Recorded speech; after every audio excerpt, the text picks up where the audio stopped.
저는 17살에 엄마가 되어야 했습니다. 그날 새벽 저는 차가운 원룸 바닥에서 눈을 떴습니다. 부모님이 사라지신 지 사흘째 되던 날이었죠. 식탁 위에는 단 한 장의 메모도 없었습니다. 다만 엄마가 늘 쓰시던 낡은 주방 칼만이 싱크대에 홀로 남아 있었어요. 그 칼날에 비친 제 얼굴은 너무 창백했습니다. 동생 민재는 10살이었습니다. 누나, 엄마 아빠 언제 와? 하며 제 옷자락을 붙잡던 그 작은 손의 떨림을 저는 아직도 잊을 수가 없습니다. 우리 집은 외식 사업을 하다 하루아침에 망했습니다. 빚쟁이들은 매일 문을 두드렸고 저희는 그 소리에 숨죽이며 살아야 했어요. 부모님은 왜 저희를 두고 떠나셨을까요? 정말 사업 실패 때문이었을까요? 그날부터 저는 어른이 되어야 했습니다. 민재를 먹이고 재우고 학교에 보내야 했으니까요. 그리고 저는 결심했습니다. 엄마의 그 주방칼을 들고 다시 일어서기로요. 하지만 제가 몰랐던 진실이 있었습니다. 부모님의 실패 뒤에 숨겨진 누군가의 배신이, 그리고 제가 반드시 밝혀내야 할 가족의 비밀이 있다는 것을요. 구독과 좋아요 눌러주세요. 여러분의 작은 관심이 제게 큰 힘이 됩니다. 지금 바로 시작합니다. 저는 장세린입니다. 부모님이 사라지신 후 저는 처음으로 통장을 열어봤습니다. 잔액은 83,000원. 손이 떨렸습니다. 월세는 35만 원, 민재 급식비는 이미 2달째 밀렸고 냉장고엔 계란 3개와 김치만 남아 있었어요. 저는 그 순간 제가 정말로 혼자라는 걸 실감했습니다. 누나, 배고파? 민재가 배를 움켜쥐며 말했습니다. 조금만 기다려. 누나가 뭐 해줄게. 저는 냉장고를 뒤졌습니다. 남은 쌀로 주먹밥을 만들고 김치를 곁들여 민재 앞에 내밀었어요. 민재는 아무 말 없이 주먹밥을 베어 물었습니다. 그 모습을 보며 저는 눈물이 핑 돌았습니다. 이 아이는 아직 10살인데 제대로 된 밥 한 끼 먹여주지 못하는 제가 너무 미웠어요. 그날 밤 저는 엄마가 남기고 간 주방칼을 손에 쥐었습니다. 칼자루엔 엄마의 손때가 묻어 있었어요. 옛날 아빠와 엄마가 함께 요리하시던 모습이 떠올랐습니다. 엄마는 늘 이 칼로 물을 썰면서 세린아, 요리는 마음이야. 정성을 다하면 사람들이 알아준다고 하셨죠. 하지만 그 정성도 그 마음도 결국 우리 가족을 지켜주진 못했습니다. 다음 날 저는 결심했습니다. 길거리에서라도 장사를 해야겠다고요. 민재를 학교에 보낸 후 저는 재래시장으로 향했습니다. 남은 돈으로 떡볶이 재료를 샀어요. 쌀떡, 고추장, 어묵. 그걸로 뭐라도 만들어 팔아야 했습니다. 처음 노점을 펼쳤을 때 사람들은 저를 거들떠보지도 않았습니다. 학생, 여기서 장사하면 안 돼요. 위생 허가는 받았어? 저는 고개를 숙이고 자리를 옮겼습니다. 그렇게 하루 종일 쫓겨다니다 겨우 한 곳에 자리를 잡았어요. 그리고 첫 손님이 왔습니다. 떡볶이 하나 주세요. 중년 여성분이었습니다. 손님은 한 입 드시더니 고개를 끄덕이셨어요. 맛있네. 어린 학생이 어쩌다 이런 걸 팔게 됐어? 저는 아무 말도 할 수 없었습니다. 그저 고개만 숙였죠. 그분은 더 묻지 않으시고 떡볶이를 다 드신 후 1,000원을 더 주고 가셨습니다. 힘내요, 학생. 그날 저는 3만 원을 벌었습니다. 집으로 돌아와 민재에게 떡볶이를 해줬어요. 민재는 누나, 이거 진짜 맛있어 하며 웃었습니다. 그 웃음을 보며 저는 다짐했습니다. 더 이상 무너지지 않겠다. 민재만큼은 지키겠다. 하지만 저는 몰랐습니다. 이 작은 노점이 누군가의 눈에 띄게 될 거라는 것을, 그리고 그것이 제 인생을 송두리째 바꿔놓을 거라는 거요. 한 달 동안 저는 매일 같은 자리에서 떡볶이를 팔았습니다. 단골 손님도 생겼어요.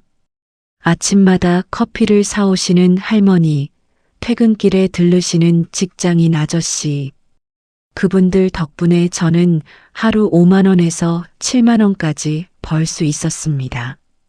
민재 급식비를 내고 월세를 조금씩 모으기 시작했어요.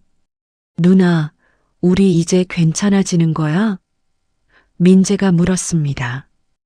응, 조금씩. 하지만 그 평화는 오래가지 못했습니다. 어느 날 오후 정장을 입은 남자 2명이 제 앞에 섰습니다. 학생, 여기 위생 허가증 있어요? 저 그게 없으면 장사 못해요. 지금 당장 철수하세요. 저는 황급히 짐을 쌌습니다. 하지만 그들은 제 떡볶이 냄비를 발로 차버렸어요. 뜨거운 국물이 바닥에 쏟아졌고 저는 그 자리에 주저앉았습니다. 왜 이러세요? 저 그냥 생계 때문에. 법이 그래요. 다음엔 과태료 나가요. 그들이 떠난 후 저는 쏟아진 떡볶이를 보며 눈물을 흘렸습니다. 한 달 동안의 노력이 한순간에 무너졌어요. 재료비만 2만 원이었는데 그것마저 날린 겁니다. 집으로 돌아온 저는 민재에게 아무 말도 할 수 없었습니다. 민재는 제 얼굴을 보더니 조용히 방으로 들어갔어요. 그날 밤 저는 민재가 이불 속에서 우는 소리를 들었습니다. 누나, 우리 어떻게 해? 다음 날 저는 다시 시장으로 갔습니다. 이번엔 자리를 옮겨서 더 외진 곳에서 장사를 시작했어요. 하지만 사흘 만에 또다시 단속반이 왔습니다. 여기도 안 돼요. 신고 들어왔어요. 신고? 누가 저를 신고한 걸까요? 그때 제 맞은편에 있던 레스토랑 주인이 저를 보며 비웃듯 고개를 끄덕였습니다. 순간 저는 알았습니다. 그 사람이었구나. 아저씨, 왜 저한테 이러세요? 장사는 자리 싸움이야, 학생. 여기 내 구역이거든. 저는 분노가 치밀었지만 아무것도 할 수 없었습니다. 법도 힘도 모두 그 사람 편이었으니까요. 집으로 돌아온 저는 주방칼을 꺼내 들었습니다. 엄마, 저 어떡하면 좋을까요? 저는 정말 포기해야 할까요? 하지만 그 순간 민재가 제 방문을 열었습니다. 누나, 나 편의점에서 아르바이트 구했어. 나도 돈 벌게. 민재야, 넌 아직 어려서. 누나 혼자 힘들게 하는 거 나도 알아. 나도 도와줄게. 그 말에 저는 울음을 터뜨렸습니다. 이 어린 동생이 저를 위해 이렇게까지 해주다니. 저는 민재를 꼭 안았어요. 포기하지 않겠다. 절대로. 그리고 그 다음 날 제 인생을 바꿀 만남이 찾아왔습니다. 그날은 비가 내렸습니다. 저는 우산도 없이 길거리에서 떡볶이를 팔고 있었어요. 손님은 거의 없었고 빗물이 냄비에 튀어 들어왔습니다. 저는 그냥 포기하고 집에 갈까 생각하던 참이었어요. 그때 한 남자가 제 앞에 섰습니다. 학생, 떡볶이 하나 주세요. 중년의 남자였습니다. 깔끔한 셔츠에 앞치마를 두르고 계셨어요. 요리사처럼 보였습니다. 비 오는데 괜찮으세요? 괜찮아요. 빨리 먹을게요. 저는 떡볶이를 담아드렸습니다. 그분은 한 입 드시더니 고개를 갸웃거리셨어요. 이거 누구한테 배웠어요? 엄마한테요. 엄마가 요리를 하셨나?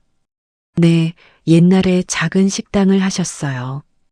그분은 떡볶이를 다 드신 후 저를 가만히 바라보셨습니다. 학생, 혹시 김영숙 씨 딸이에요? 저는 깜짝 놀랐습니다.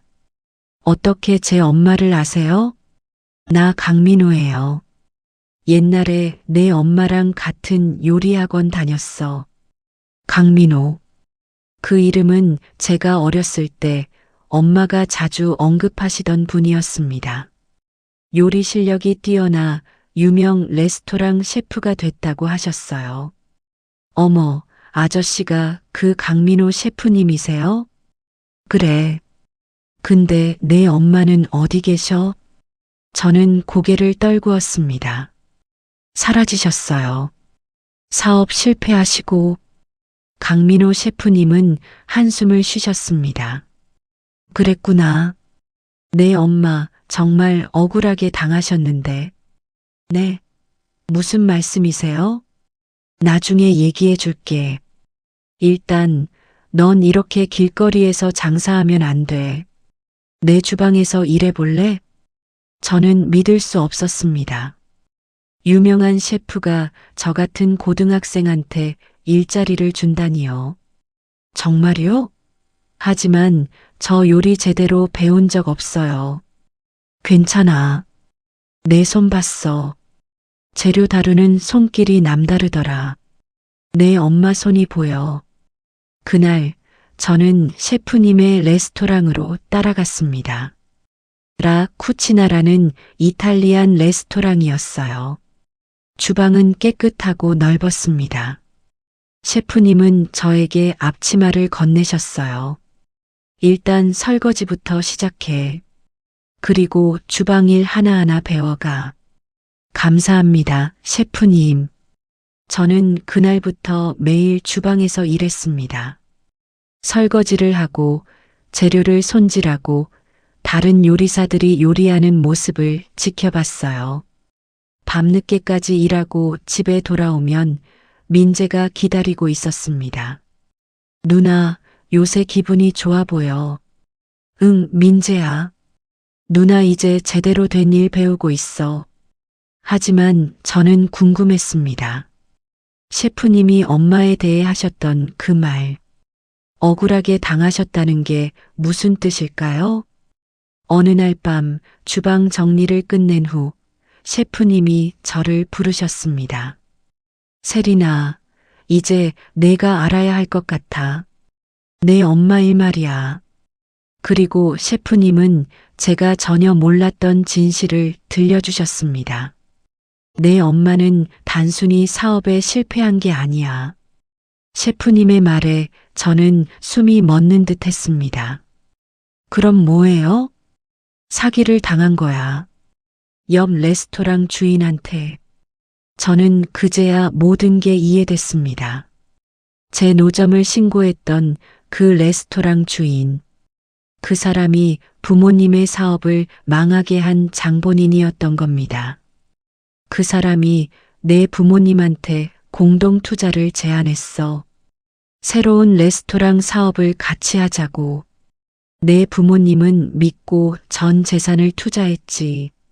하지만 그 사람은 돈만 챙기고 도망갔어. 그리고 모든 빚을 내 부모님한테 떠넘긴 거야. 저는 온몸이 떨렸습니다. 분노와 슬픔이 동시에 밀려왔어요. 그럼 부모님은 억울하게 빚을 떠안으신 거예요? 그래.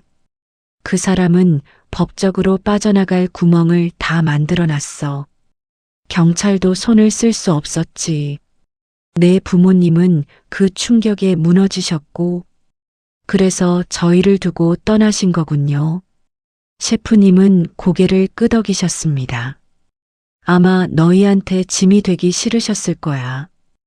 빚쟁이들이 너희한테까지 손을 뻗칠까봐 저는 그 자리에 주저앉았습니다. 부모님이 저희를 버린 게 아니었어요. 저희를 지키기 위해 떠나신 거였습니다. 셰프님, 그 사람 이름이 뭐예요? 박진수? 내가 신고당했던 그 레스토랑 주인이야. 모든 것이 연결됐습니다. 그 사람은 부모님을 무너뜨린 것도 모자라 이제 저까지 괴롭히고 있었던 겁니다. 저는 집으로 돌아와 민재에게 모든 걸 얘기했습니다. 민재는 울먹이며 말했어요. 누나, 그럼 엄마 아빠는 나쁜 사람이 아니었어? 그래, 민재야. 우리 부모님은 잘못한 게 없어. 그날 밤 저는 엄마의 주방칼을 다시 꺼내 들었습니다. 칼날에 비친 제 눈빛은 전과 달랐어요. 이제 두렵지 않았습니다. 저는 결심했습니다. 나는 다시 일어설 거야. 그리고 부모님의 억울함을 풀어드릴 거야. 다음 날 저는 셰프님께 부탁드렸습니다.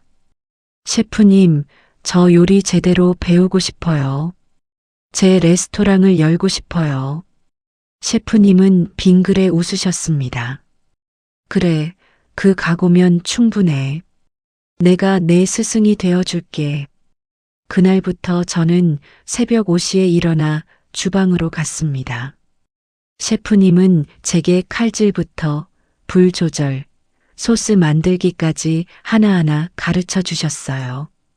저는 손에 물집이 잡히고 화상을 입으면서도 포기하지 않았습니다. 민재도 주말엔 저를 도와줬어요. 설거지를 하고 재료를 정리하며 누나를 응원했습니다. 누나, 우리 꼭 레스토랑 열자. 엄마 아빠한테도 보여드리자. 그래, 민재야. 반드시. 6개월이 지났습니다. 저는 이제 간단한 요리는 혼자서도 만들 수 있게 됐어요. 그리고 셰프님은 제게 말씀하셨습니다. 세리나, 이제 내 레스토랑 열어볼 때가 된 것 같아. 내가 투자할게. 셰프님, 내 엄마한테 못해준 게 있어서 그래. 이건 내가 내 엄마한테 갚는 거야. 저는 눈물을 흘렸습니다. 이 세상에 저를 믿어주는 사람이 있다는 게 너무나 감사했습니다. 드디어 그날이 왔습니다. 제 작은 레스토랑, 세린의 부엌이 문을 열었어요. 작은 공간이었지만 제게는 세상 전부였습니다. 테이블 6개, 주방 1칸. 하지만 그곳은 제 꿈이 시작되는 곳이었어요.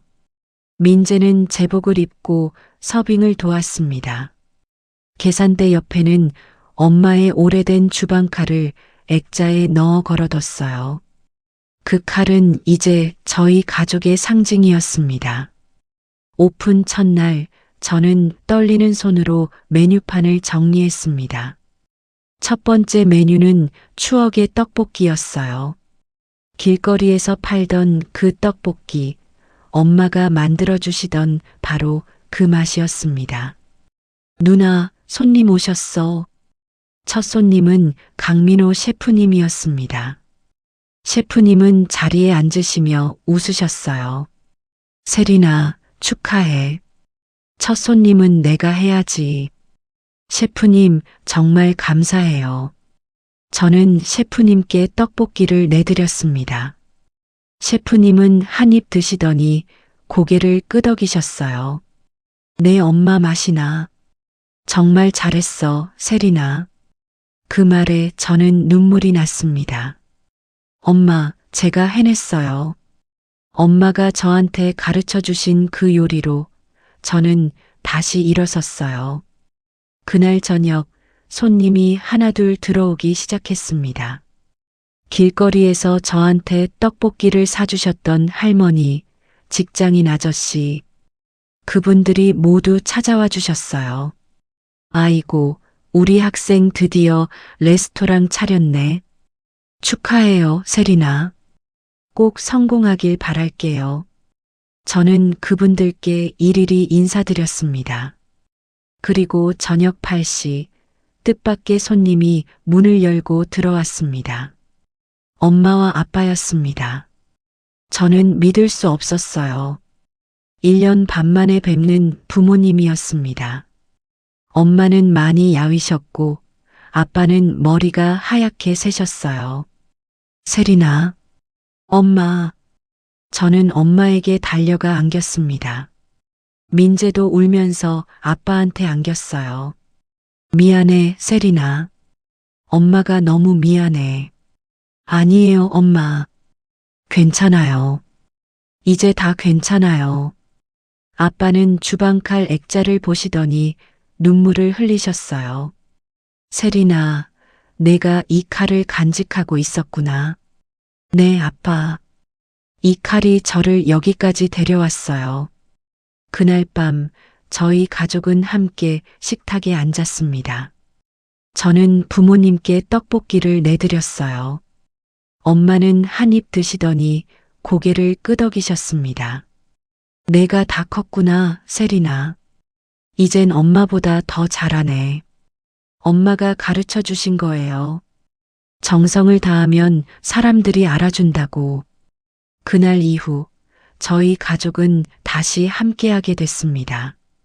부모님은 빚을 조금씩 갚아나가셨고 저는 레스토랑을 키워나갔어요. 민재는 학교를 다니며 주말엔 저를 도와줬습니다. 1년 후 세린의 부엌은 동네에서 소문난 맛집이 됐습니다. 그리고 저는 두 번째 지점을 열 준비를 하고 있어요.